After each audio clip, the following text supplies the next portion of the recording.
lance la vidéo. Donc, cours consacré à la morale. La morale, pour nous, c'est la connaissance du bien et du mal. C'est quoi d'autre? Alors, est-ce que c'est la justice? Est-ce que c'est la même chose que la justice? Pour moi, non. Je mets ça de côté. Mais on y reviendra peut-être. Ouais. Un code de conduite individuel.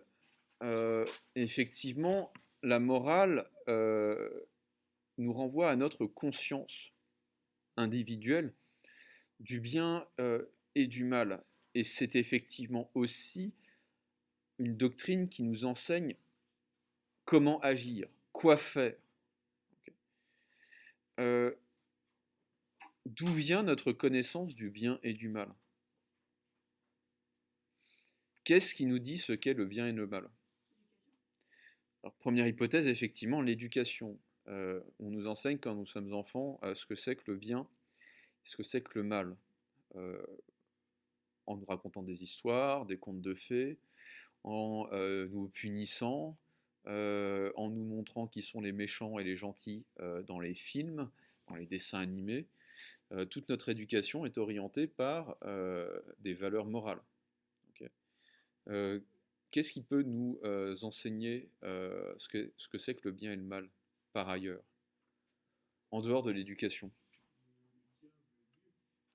La religion, effectivement, il y a tout un domaine des religions, enfin, toute une part de la religion de manière générale et des religions, on va dire, monothéistes, que sont le judaïsme, le christianisme et l'islam, tout ça, c'est une composante morale. Euh, on peut même dire qu'il y a des livres entiers de la Bible qui ne sont que des commandements, que des préceptes. Je ne crois pas me tromper si je dis que le Coran, la plupart des sourates du Coran, ce sont des commandements. Pas forcément d'ordre moraux, ça ne parle pas simplement du bien et du mal, mais il y a une dimension morale dans de nombreux textes sacrés des trois religions, y compris dans le Nouveau Testament. Effectivement, il y a ça. Il y a une sorte de morale institutionnelle institutionnalisée dans la religion. Le code de conduite, si vous voulez, du bon croyant, il y a une dimension morale. Quoi d'autre? Oui, les expériences. Intéressant. Euh, Exemple. Ouais.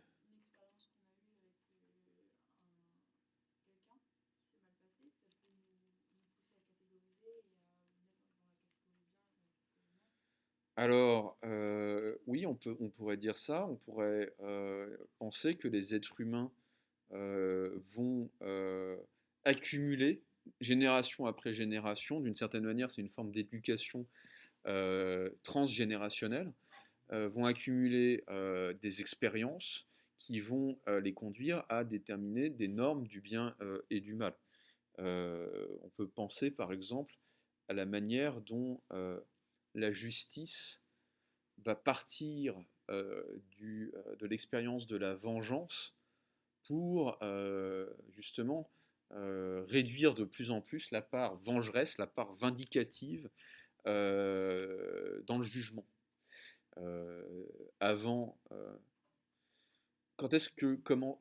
où commence la justice en fait, avec ce qu'on appelle la loi du talion. Vous savez ce que c'est que la loi du talion? Non, c'est pas la loi du talion n'est pas la loi du plus fort. La loi du talion, c'est œil pour œil, dent pour dent. Qu'est-ce que ça veut dire? En fait, c'est rien que ça, c'est une forme de progrès moral. Œil pour œil, dent pour dent, cela veut dire que c'est dans l'Ancien Testament, on va chercher à limiter la portée de la violence. Vous me volez une vache, je vous en vole deux, vous m'en volez par vengeance quatre, je brûle votre ferme, vous tuez toute ma famille, là, en fait, les affaires commencent. C'est ça le cycle de la vengeance. La vengeance, c'est la violence qui appelle la violence, qui appelle la violence de manière amplificatrice à chaque fois. œil pour œil, dent pour dent, ça veut dire euh, un tort est commis et il va être réparé par, une fois pour toutes, en fait, par une action réparatrice. Et cette action réparatrice sera proportionnée par rapport aux dommages subis. Ok. Euh, et en fait, c'est ça, d'une certaine manière, le début des normes de justice. On peut se demander si, justement, c'est pas grâce à l'expérience de la vengeance qu'on a finalement compris qu'il fallait renoncer à la vengeance. Vous avez une pièce, je crois que c'est Euripide, euh, c'est comment ça s'appelle? C'est les Euménides, c'est des déesses de la vengeance qui poussent. Mince, comment s'appelle-t-il? Ah, ça va me revenir. En gros, le fils d'Agamemnon, Agamemnon, c'est le roi de. Il me semble que c'est le roi d'Athènes qui part faire la guerre à Troie, qui revient à Troie avec une maîtresse. Donc la femme d'Agamemnon n'est pas contente, elle va zigouiller Agamemnon et sa maîtresse. Le fils d'Agamemnon est scandalisé par l'attitude de sa mère, donc il va la zigouiller, etc., etc. Et ça va produire un cycle de vengeance qui va conduire la famille au bord de l'extinction, parce qu'au bout d'un moment, effectivement, il reste plus grand monde. Et à un moment, Athéna intervient en disant, bon, maintenant, ça suffit comme ça, on va instaurer un tribunal, on va instaurer des juges extérieurs à l'affaire, qui ne sont pas partie prenante de l'affaire, etc., etc. C'est intéressant parce que c'est exactement ce qui s'est passé dans l'histoire de l'humanité. La pièce met en scène un phénomène historique qui a eu lieu, c'est-à-dire que les hommes ont fini par mettre en place des tribunaux pour ne plus avoir à recourir à la vengeance, parce qu'ils se sont rendus compte que c'était totalement destructeur, nuisible, inefficace en plus. Ok. Éducation, religion, expérience. Quoi d'autre? Quoi d'autre?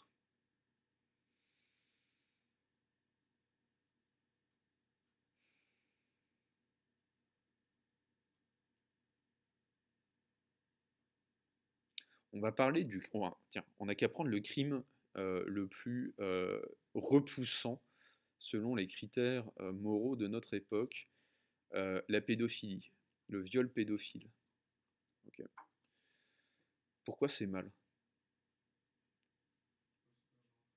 Est-ce que, est Question, est-ce que c'est parce que mon père et ma mère me l'ont appris? Est-ce que c'est à cause de notre éducation que c'est mal? Est-ce que c'est à cause de la religion que c'est mal? Est-ce que c'est à cause de l'expérience que c'est mal? Ou est-ce que c'est mal en soi? Et nous le savons au fond de nous-mêmes. Nous le savons au fond de nous-mêmes. Autrement dit, autre hypothèse qu'on peut formuler, c'est que nous avons en nous la connaissance du bien et du mal, que ce n'est pas une connaissance acquise par l'éducation, par l'expérience, par la religion, mais que c'est une connaissance que nous pouvons formuler par nous-mêmes. C'est un jugement que nous pouvons formuler par nous-mêmes. Il y a des mots qui sont absolus et nous le savons aussi de manière absolue. Alors, la question que Kant va se poser, c'est de savoir si je peux fonder la morale sur la raison. Est-ce que je peux fonder la morale sur un principe objectif, c'est-à-dire partagé par l'ensemble de l'humanité, sur la raison? Pourquoi c'est important? Parce que si la si la morale relève de l'éducation, ou de l'expérience, ou de la religion, ça veut dire qu'il n'y a pas de bien et de mal en soi. Il y a le bien pour les Français du XXe siècle, qui n'est pas forcément le bien pour les Français du Moyen Âge. Il y a le bien pour les Français, qui n'est pas forcément le bien pour les Espagnols ou pour les Maliens. Il y a le bien pour la bourgeoisie et le bien pour la classe ouvrière, etc., etc. Si nous n'avons pas une connaissance rationnelle du bien et du mal, alors nous devons renoncer à dire ce qu'est le bien et le mal. Parce que ce qui est bien et mal, au fond, ce ne sera que bien et mal pour nous.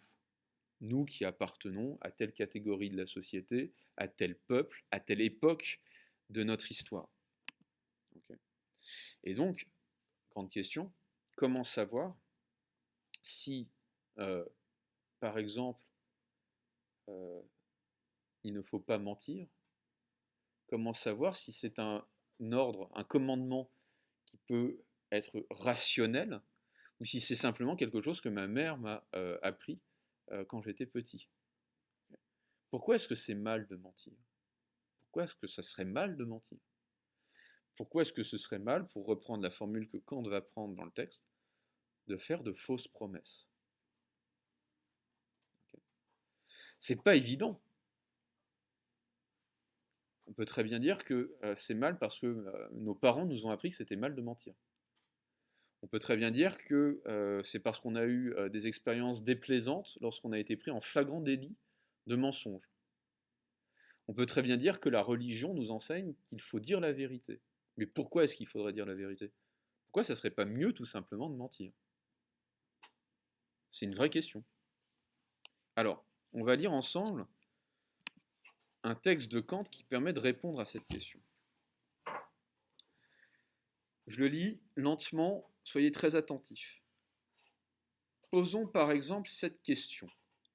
Ne puis-je pas, si je me trouve dans l'embarras, faire une promesse en ayant l'intention de ne pas la tenir?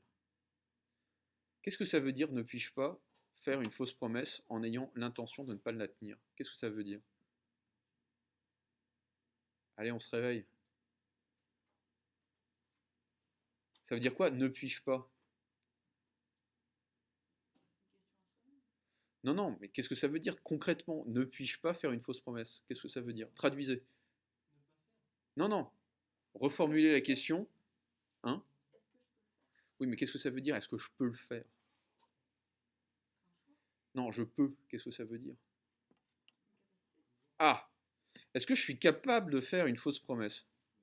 Oui, la réponse est évidemment. On fait. Qui d'entre nous n'a jamais fait de fausse promesse? En ayant l'intention de ne pas la tenir. Ça nous est tous arrivé de mentir. Sauf s'il y a des saints dans la classe. Mais ça m'étonnerait. Vous connaissant un minimum. Tout le monde a déjà fait une fausse promesse. Au moins une fois dans sa vie. On en est tous capables, en tout cas. Qu'est-ce que ça peut vouloir dire d'autre?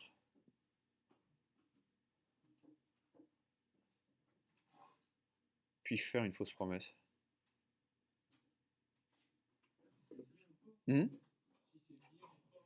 Si c'est moral ou pas, très bien. Et autre signification, dit Kant, est-ce que j'ai intérêt à le faire ou pas? 3 significations.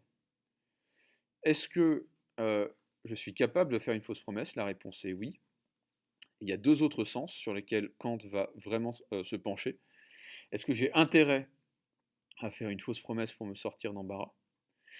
Et est-ce qu'il est bien, est-ce qu'il est conforme au devoir moral de faire une fausse promesse?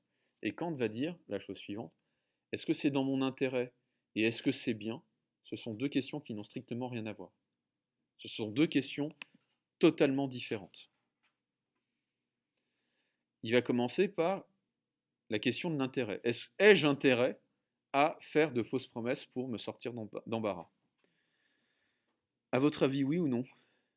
Est-ce que c'est prudent? Le plus souvent, la réponse est non.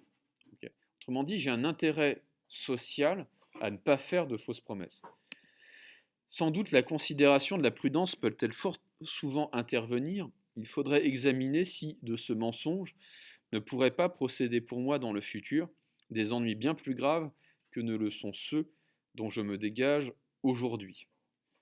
De même faudrait-il se demander si ce ne serait pas agir avec davantage de prudence que de procéder ici selon une maxime universelle, je reviendrai sur ces termes, et de s'accoutumer à ne rien promettre qu'avec l'intention de tenir sa promesse.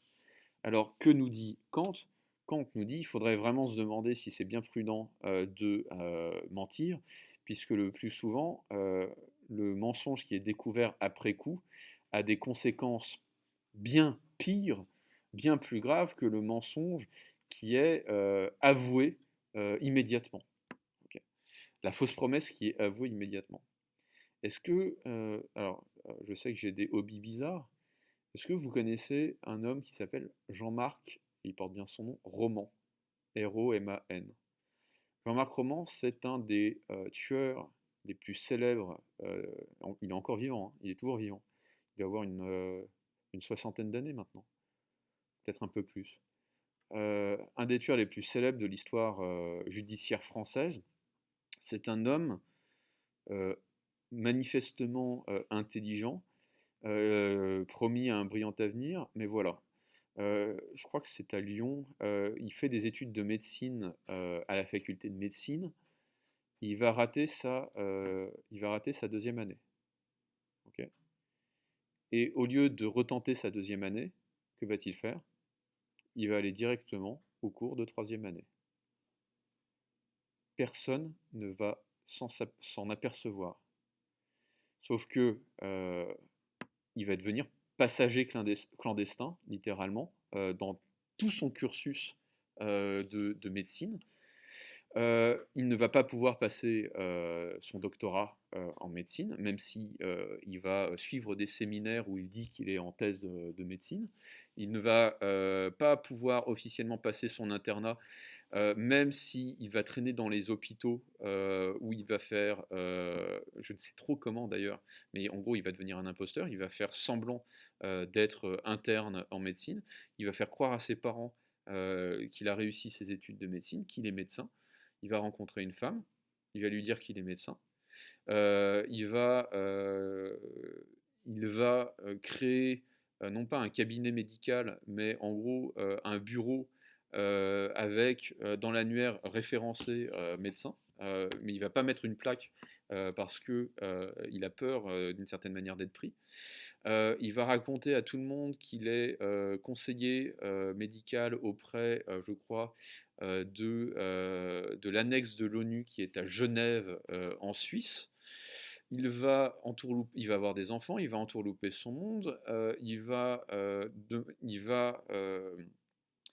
comment est-ce qu'il va survivre financièrement? Comme il est domicilié en Suisse, il va faire passer de l'argent de ses amis en se servant en passage, en fait, en les volant en passage pour alimenter son compte en banque, pour se fabriquer de faux revenus, en fait.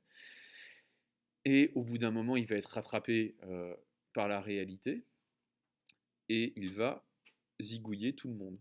Il va tuer toute sa famille, il va tuer sa belle famille, il va tuer ses parents et la seule dans ce film, qui est hélas la réalité, le seul être qui s'en sort, je crois que c'est le chien de ses parents.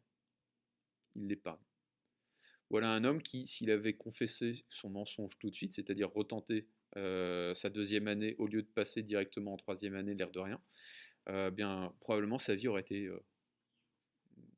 totalement différente. Voilà un exemple extrême de ce à quoi peut conduire un mensonge, une fausse promesse. C'est pas forcément très prudent de mentir. On ne sait pas les conséquences de ce mensonge peuvent être imprévisibles. Okay. Euh, alors, Kant va dire c'est très différent d'agir de manière prudente, d'agir par prudence et d'agir par devoir.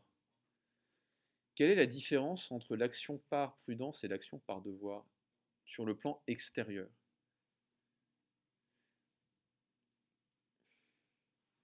Si je refuse de faire une fausse promesse par intérêt, par prudence, et si je refuse de faire une fausse promesse parce que c'est mon devoir, parce que c'est mal de faire une fausse promesse, extérieurement, quelle est la différence? Il n'y en a pas. Qu'est-ce que ça veut dire? Ça veut dire que moi, je ne peux pas savoir si vous agissez moralement ou pas. Parce que vous allez pouvoir agir conformément à la morale sans agir moralement, c'est-à-dire sans agir par devoir. Je peux tout à fait supposer que vous allez agir par intérêt, par peur, etc. etc. Euh, on est d'accord avec ça.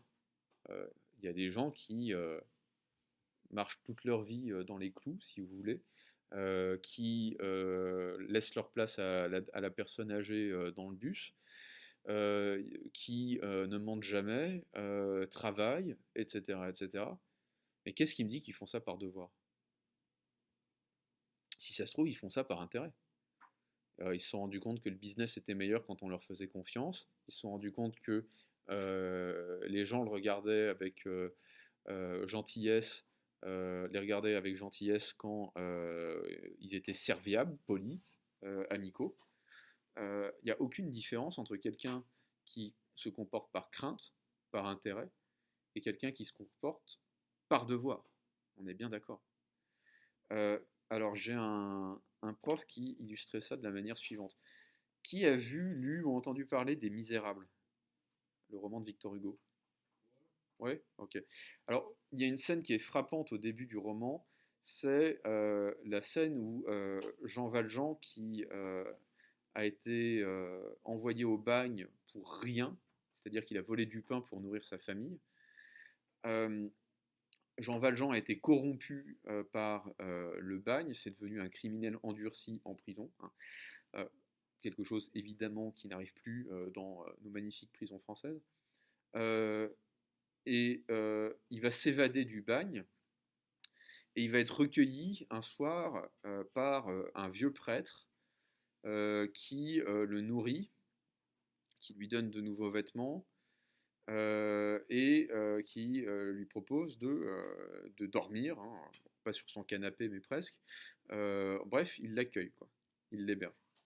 Et Jean Valjean, pour remercier ce prêtre, va le dévaliser pendant la nuit et partir avec tout ce que le prêtre pouvait avoir comme objet précieux, et notamment des chandeliers en argent massif, okay, qui étaient les chandeliers de l'église, tout simplement.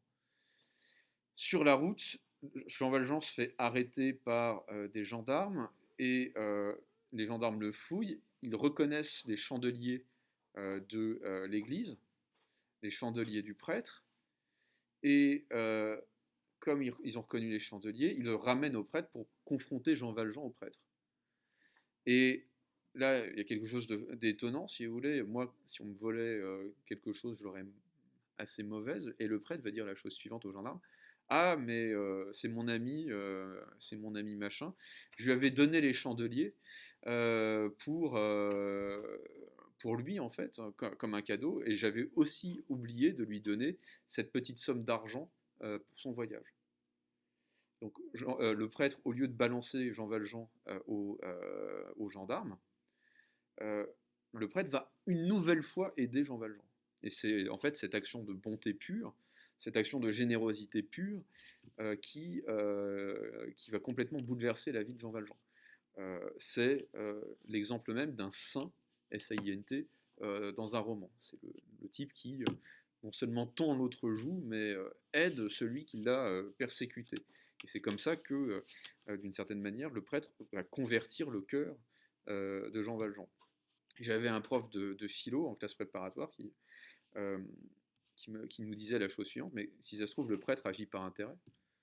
Si ça se trouve, vu comment le prêtre se comporte avec Jean Valjean, et vu comment il ne se comporte pas par ailleurs avec sa femme de ménage, si ça se trouve, le prêtre est un flambant homosexuel qui n'a qu'une envie, c'est de se faire Jean Valjean, parce que Jean Valjean, c'est un bagnard qui a été aux galères, donc qui est solidement charpenté. Et si ça se trouve, le prêtre ne cherche qu'à séduire Jean Valjean. Alors nous, évidemment, on était jeunes et innocents à l'époque, on était horrifiés par ce que venait de nous dire le prof. On s'est dit, mais non, c'est pas possible, non, le prêtre, c'est un saint, c'est quelqu'un de bon. Et ce que voulait simplement nous dire le prof de philo, c'est que qu'est-ce que vous savez? Qu'est-ce que vous savez de ce qu'il a derrière la tête, le prêtre, au moment où il fait ça? Vous n'en savez rien. Seul le prêtre le sait.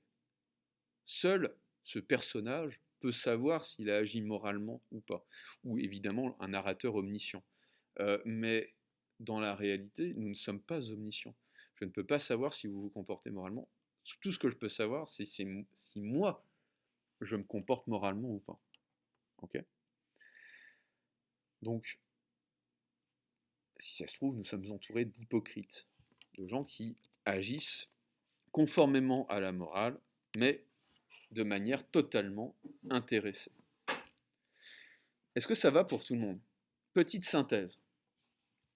Petite synthèse sur ce que nous avons vu. Donc,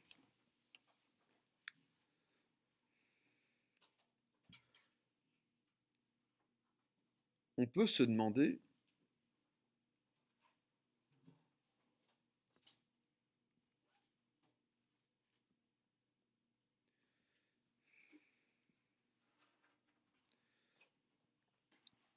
ce qui permet de justifier moralement certaines de nos lois. On peut se demander ce qui permet de justifier moralement certaines de nos lois.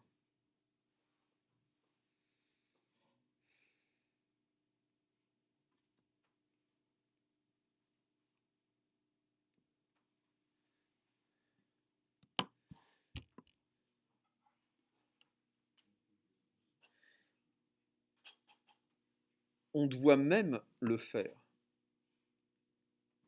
On doit même le faire.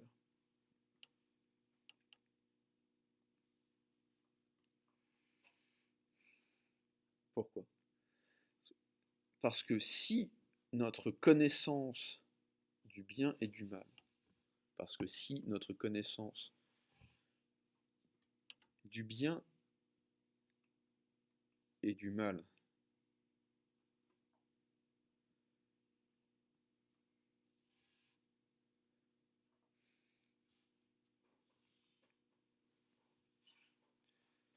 relève de notre éducation,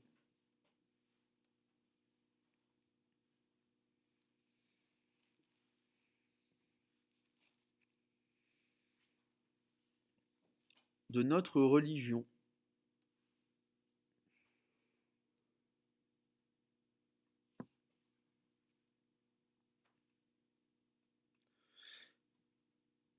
plus globalement de notre culture,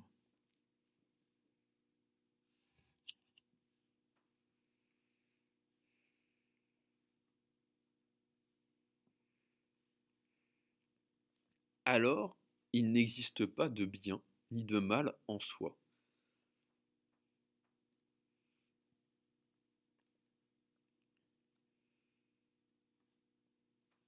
Alors il n'existe pas de bien ni de mal en soi.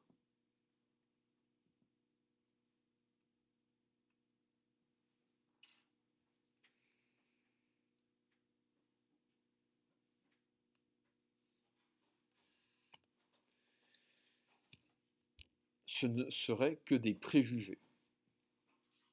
Ce ne serait que des préjugés.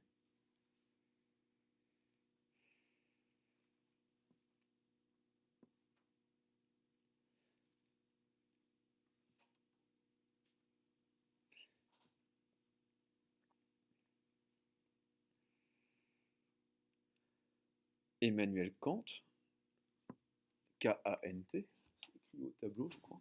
Emmanuel Kant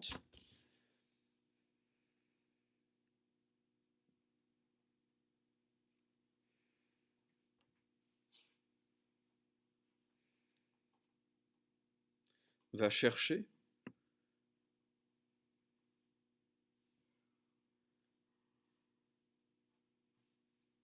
à montrer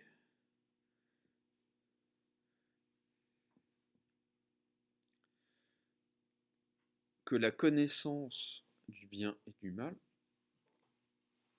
dépend de la raison humaine. La connaissance du bien et du mal dépend de la raison humaine.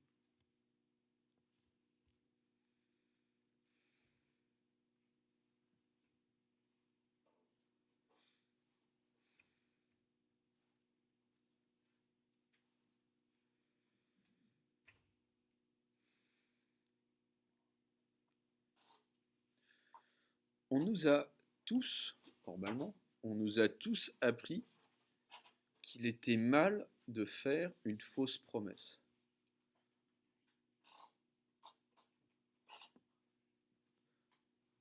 On nous a tous appris. Quelqu'un aurait-il une feuille pour Léna, s'il vous plaît? Tant de générosité me bouleverse. Peut-être.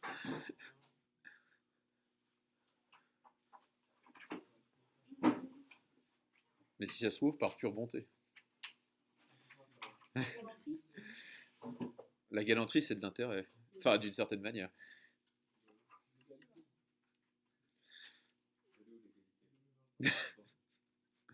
Euh, où est-ce que j'en étais du coup? On nous a tous appris qu'il était mal de faire une fausse promesse.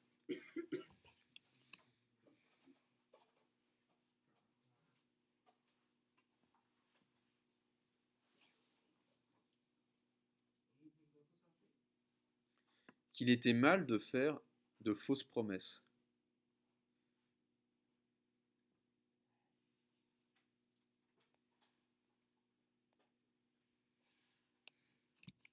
Mais pourquoi? Pourquoi?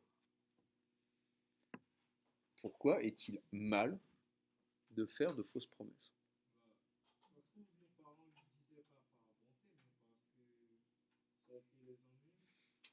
Effectivement, première réponse.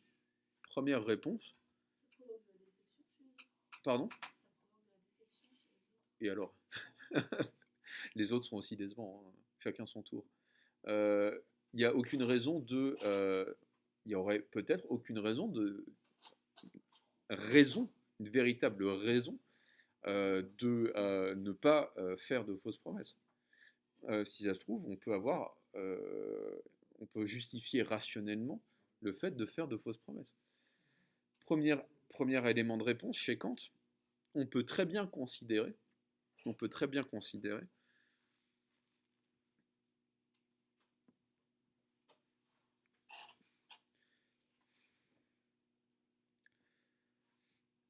que faire de fausses promesses va à l'encontre de nos intérêts.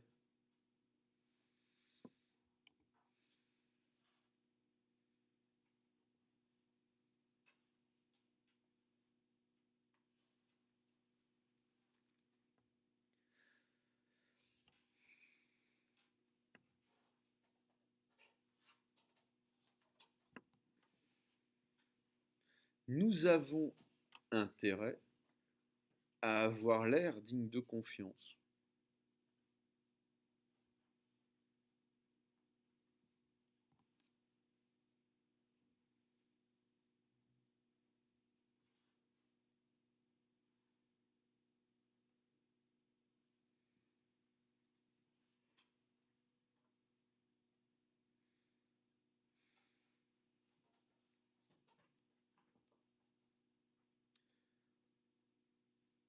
Et nous pouvons passer notre vie à avoir l'air honnête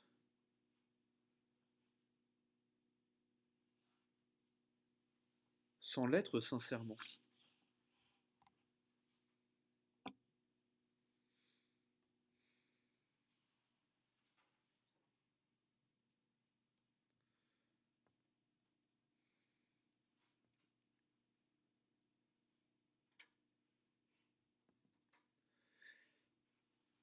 Or, dit Kant,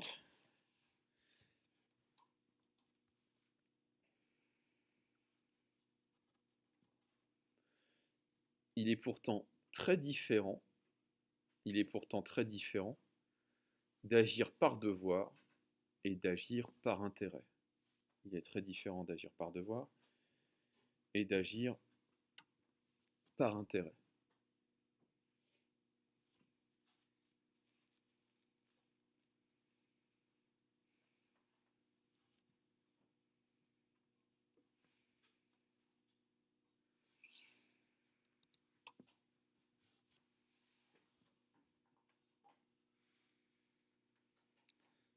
Est-ce que ça va pour tout le monde? Quelle est la différence? Quelle est la différence? Alors ça, c'est une question qu'on abordera un peu plus tard. Déjà, comment puis-je savoir si, tout simplement, euh, ne pas faire de fausses promesses est conforme à la raison? Quelle est la méthode que Kant va inventer pour savoir si certaines règles d'action sont conformes ou non à la raison? Alors, pour savoir, et ça vous le notez et ensuite je l'explique, pour savoir si une règle d'action est conforme ou non à la raison,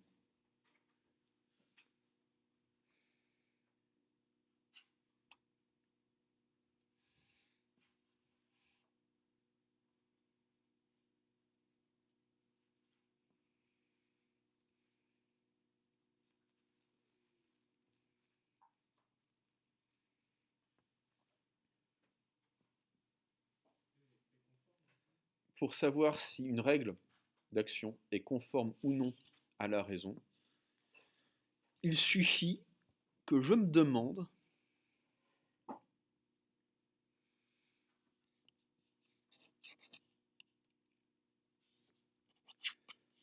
si elle peut devenir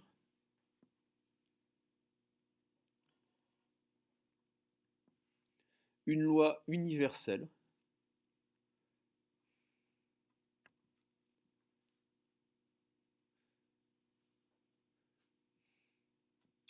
valable pour tous en toutes circonstances. Valable pour tous et en toutes circonstances. Alors,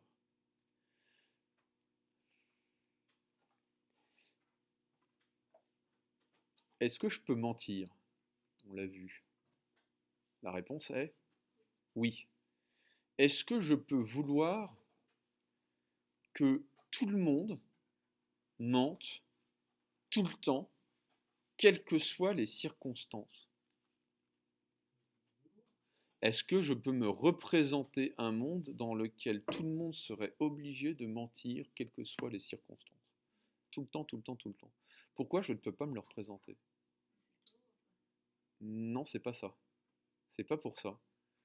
Qu'est-ce que c'est que mentir? Non. C'est quoi mentir, tout simplement? C'est ne pas dire. Ne pas dire la vérité, très bien. Autrement dit, pour qu'il y ait mensonge, il faut qu'il y ait vérité. Dans un monde où tout le monde est obligé de mentir tout le temps, est-ce qu'il y a encore du mensonge? Non. Pourquoi? Il n'y a plus de vérité puisqu'il n'y a plus que du mensonge. Vous comprenez? Vous comprenez? Dans un monde où tout le monde est obligé de mentir tout le temps, pardon, où tout le monde est obligé de mentir tout le temps, il n'y a plus de mensonge puisqu'il n'y a plus de vérité. Pour qu'il y ait mensonge, il faut que la vérité, ça soit la règle, et le mensonge, ce qui s'écarte de la règle, autrement dit l'exception. Mais à partir du moment où le mensonge devient la règle, il n'y a plus de mensonge, puisqu'il n'y a plus de vérité. Autre exemple, je peux vouloir voler, mais est-ce que je peux vouloir un monde où tout le monde serait obligé de voler tout le temps, quelles que soient les circonstances? Non, pourquoi? Parce que le vol, c'est l'usurpation de la propriété d'autrui. Pour qu'il y ait vol, il faut qu'il y ait propriété. Exactement. Mais dans un monde où tout le monde est obligé de voler tout le temps, il n'y a plus de propriété. Donc il n'y a plus de vol. Il n'y a plus de vol. Okay. Et Kant va se rendre compte d'un truc. Quand on universalise, c'est-à-dire quand on fait d'une règle particulière, une règle universelle, valable pour en tout temps et en tout lieu, il y a des règles qui se contredisent elles-mêmes. Voler. Je peux vouloir voler, mais je ne peux pas vouloir que tout le monde vole tout le temps. Parce que si tout le monde vole tout le temps, plus personne ne vole. Ça se contredit. Un monde dans lequel tout le monde vole est un monde dans lequel plus personne ne vole. Un monde dans lequel tout le monde ment est un monde dans lequel plus personne ne ment, parce qu'il n'y a plus de vérité. Vous comprenez? Ok. Je reprends ma phrase. Il suffit qu'une règle soit universalisée pour savoir si elle est conforme à la raison ou non. Ok. Et donc conforme à la morale pour Kant, ou non. Si cette règle peut être universalisée. Oui, oui. Et voilà. Si cette règle peut être universalisée,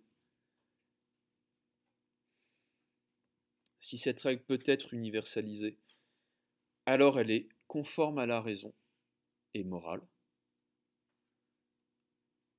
Si cette règle peut être universalisée,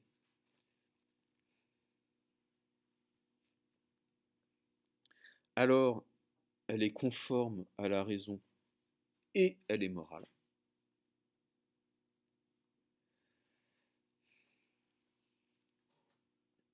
Si cette règle peut être universalisée, alors elle est conforme à la raison et morale.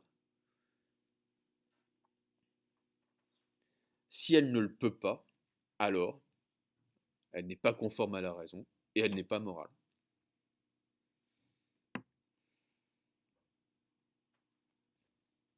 Et vous pouvez reprendre les deux exemples que j'ai donnés.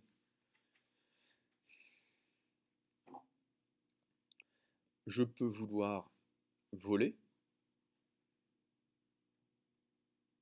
mais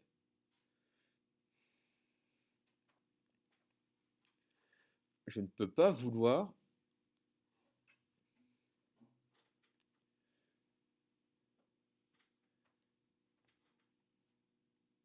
que tout le monde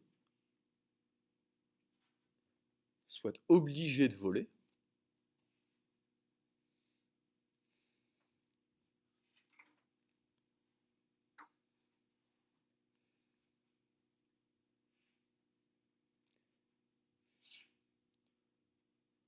puisque dans un tel monde, il n'y a plus de propriété, donc plus de vol.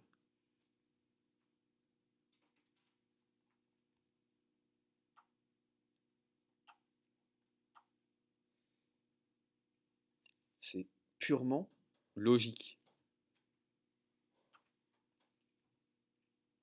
Je peux vouloir mentir, etc. Je peux vouloir tuer, mais je ne peux pas vouloir que tout le monde soit obligé de tuer, etc. etc.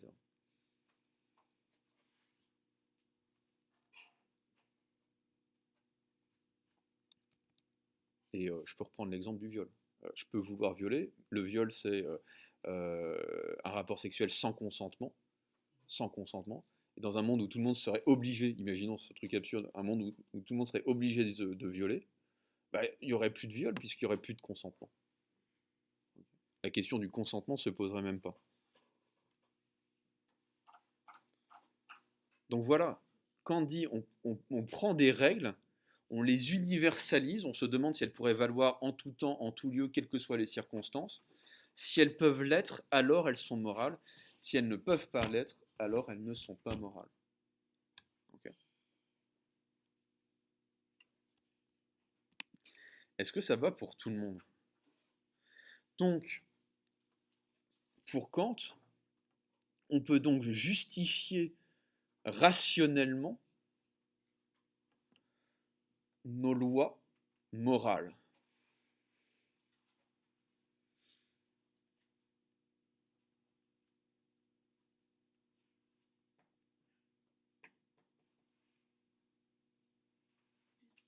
Rationnellement nos lois morales.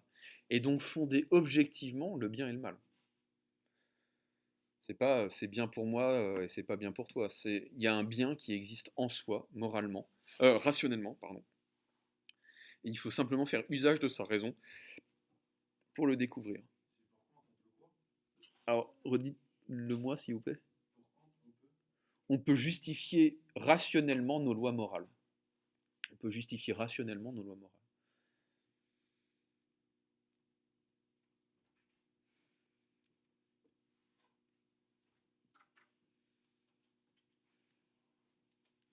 Je voudrais, avant de vous lâcher, je ne sais pas quand ça sonne, j'ai encore quoi, 2 minutes, 3 minutes. Euh, je voudrais revenir sur la différence entre la justice et la morale, encore une fois. Euh, la morale, c'est, d'une certaine manière, la sainteté. C'est le fait de... Enfin, agir moralement, c'est se comporter, pour Kant, hein, je reprends les mots de Kant, c'est se comporter comme un saint. Un juste, quelqu'un qui est juste n'est pas quelqu'un qui se comporte comme un saint. C'est celui qui va donner à chacun ce qu'il mérite. Donc ça veut dire trancher, être juste. Ça veut dire sanctionner quand il faut sanctionner, récompenser quand il faut récompenser. C'est ce qui distingue, à mon avis, la justice de la morale. Le bon et le juste, c'est pas la même chose. Le juste est dans l'équilibre de la peine et de la récompense. Le bon est dans la générosité, sans contrepartie.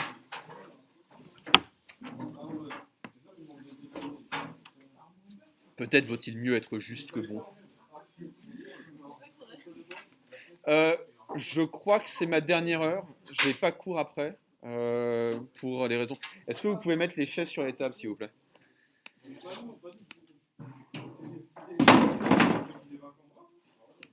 Hop, je vais vous filer un coup de main.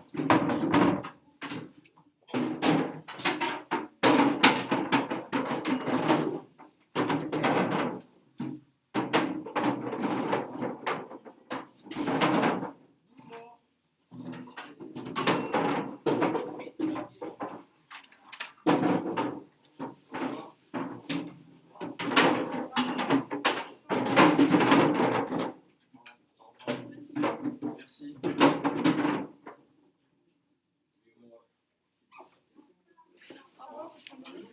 À vous aussi.